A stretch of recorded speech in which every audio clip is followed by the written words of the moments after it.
الحمد للہ وکفا وسلام علی عبادہ الذین اصطفى اما بعد فاعوذ باللہ من الشیطان الرجیم بسم اللہ الرحمن الرحیم توبوا الی اللہ توبۃ نصوحا وقال النبی صلی اللہ علیہ وسلم التائب من الذنب کمن لا ذنب لہ۔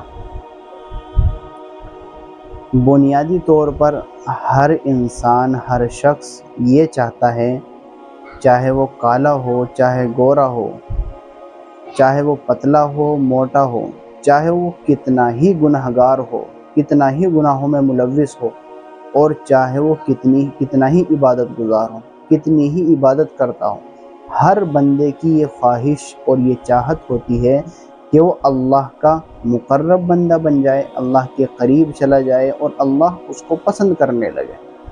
ہر بندے کی یہ خواہش ہوتی ہے۔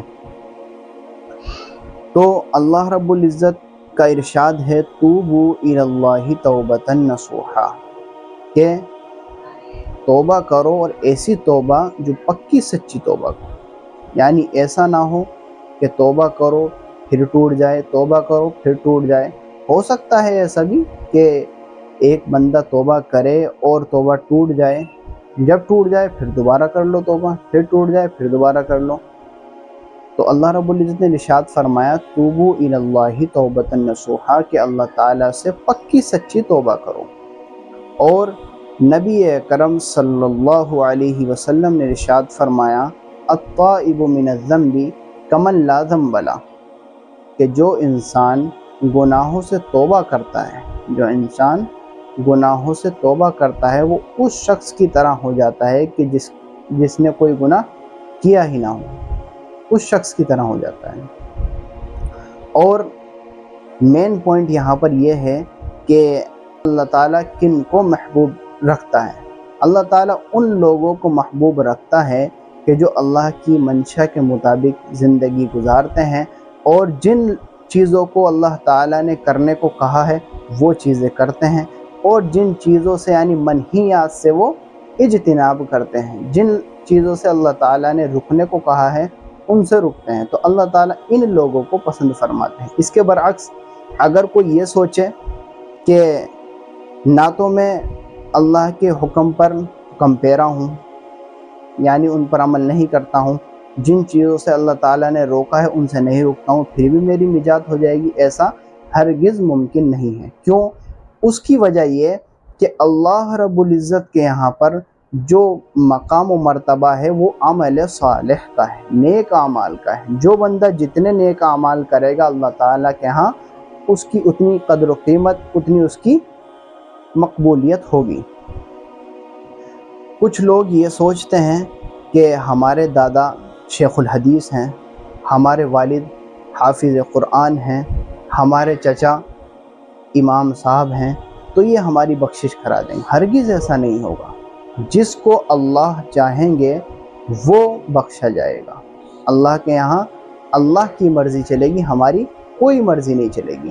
اور یہ جو نسب کا معاملہ ہے یہ تو ہرگز نہیں چلے گا کہ مثال کے طور پہ کوئی سوچے کہ میرے دادا اولیاء تھے، میرے دادا بہت بڑے اللہ والے تھے، اور میرے چچا شیخ الحدیث تھے تو میں بھی ان کے صدقے میں بخشے جاؤں گا، ایسا ہرگز نہیں ہوگا۔ ایک مرتبہ حضرت داؤد طائی علیہ الرحمہ امام جعفر صادق علیہ الرحمہ کی خدمت میں حاضر ہوئے اور ارشاد فرمایا کہ آپ عالی خاندان سے ہیں، عالی نسب والے ہیں، حالانکہ آپ اہل بیت میں سے ہیں، تو آپ مجھے اپنی شان نصیحت فرما دیجیے جس پر میں عمل کر لوں۔ تو حضرت امام جعفر صادق رحمہ اللہ خاموش رہیں۔ دوسری مرتبہ حضرت داؤد طائی نے یہی سوال کیا کہ آپ عالی خاندان سے ہیں، عالی نسب والے ہیں، یہاں تک کہ آپ اہل بیت میں سے ہیں، تو آپ مجھے کوئی نصیحت فرمائیں جو آپ کی شان ہو۔ تو حضرت امام جعفر صادق علیہ الرحمہ نے کیا جواب دیا، وہ جواب سنیے۔ انہوں نے جواب دیا کہ مجھے یہ ڈر لگا رہتا ہے کہ کہیں میرے جد اعلیٰ میرا ہاتھ پکڑ کر روز قیامت کے دن، روز محشر کے دن یہ نہ پوچھ لے کہ تو نے کتنا عمل کیا ہے میری شریعت پر۔ تو حضرت داؤد طائی علیہ الرحمہ کو بہت ہی افسوس ہوا اور بہت ہی وہ غمگین ہوئے اور بہت ہی انہیں عبرت حاصل ہوئی کہ جب ایک ایسا بندہ کہ جو عالی نسب والا ہے، عالی خاندان والا ہے، اور یہاں تک کہ اہل بیت میں سے اس کو روز محشر کا، اللہ کا، روز قیامت کا اس قدر ڈر ہے، ہم کس کھیت کی مولی ہیں؟ ہم کیا ہیں؟ ہمیں کتنا ڈر ہونا چاہیے۔ اب یہ وہ لوگ تھے جو اولیاء اللہ تھے، جو اللہ کے ولی تھے، اللہ کے مقرب بندے تھے۔ اب ہم اپنی طرف نظر ڈالیں، ہم کیا ہیں؟ ہم سراپا گنہگار ہیں۔ ہماری کوئی منٹ، کوئی گھنٹہ، کوئی دن ایسا نہیں گزرتا ہے کہ جس میں کوئی گناہ سرزد نہ ہو۔ اگر اٹھتے ہیں تو گناہ کرتے ہیں، بیٹھتے ہیں تو گناہ کرتے ہیں، لیٹتے ہیں تو گناہ کرتے ہیں، مارکیٹ میں، بازار میں، ادھر ادھر ہر جگہ جہاں بھی ہم ہوتے ہیں وہاں گناہ کرتے ہیں۔ تو ہمیں کتنی توبہ کی ضرورت ہے؟ تو اس لیے اللہ رب العزت سے توبہ کرنی چاہیے۔ اور اسی طرح امام جعفر صادق علیہ الرحمہ نے امام ابو حنیفہ رحمہ اللہ سے ارشاد فرمایا کہ عقل مند انسان کون ہے، دانش مند انسان کون ہے؟ تو حضرت امام ابو حنیفہ رحمہ اللہ نے ارشاد فرمایا کہ عقل مند انسان وہ ہے کہ جو ایک دو چیزوں کے درمیان، یعنی ایک بھلائی اور برائی کے درمیان فرق پیدا کر سکے۔ تو امام جعفر صادق علیہ الرحمہ نے ارشاد فرمایا کہ یہ تو جانور بھی کر سکتے ہیں، اگر تم ان کے ساتھ بھلائی کا معاملہ کرتے ہو تو وہ تمہارے ساتھ بھلائی کرتے ہیں، اور اگر تم ان کے ساتھ برائی کا معاملہ کرتے ہو تو وہ تمہیں کاٹ لیتے ہیں۔ یہ بھی کرتے ہیں جانور، تو جانوروں میں اور انسانوں میں کیا فرق ہوگا؟ تو امام ابو حنیفہ رحمہ اللہ نے ارشاد فرمایا آپ کے نظریے کے مطابق دانش مند اور عقل مند انسان کس کو کہتے ہیں؟ تو امام جعفر صادق علیہ الرحمہ کا جواب سنیے جو قابل غور و خوض ہے۔